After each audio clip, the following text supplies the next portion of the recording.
Nissan ја представи седмата генерација на легендарниот Патрол и неговиот американски близнак Армада. Одамна протеран од Европа, масивниот теренец кој го продолжи својот живот во земјите од третиот свет е најпопуларен на Блискиот Исток, заради што сега посебно е прилагоден за тамошните услови и вкусови на купувачите. Тоа значи дека механиката и понатаму е цврста, практично неуништлива и способна да се справи со сите можни предизвици.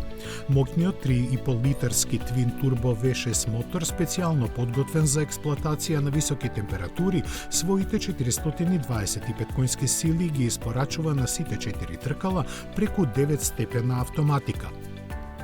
За некој интересна понуда ќе биде и атмосферскиот 3,8 литарски агрегат со 316 коњи. V8 единицата е исфрлена од понудата, а дизелите одамна ги нема.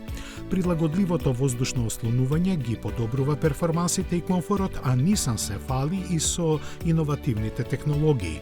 Како што може да се очекува за еден ваков теренец, дизајнот е одважен и во духот на своето наследство зрачи со непокорена моќ. Цените не се објавени, но со оглед кој ќе ги купува, тоа воопшто и не е битно.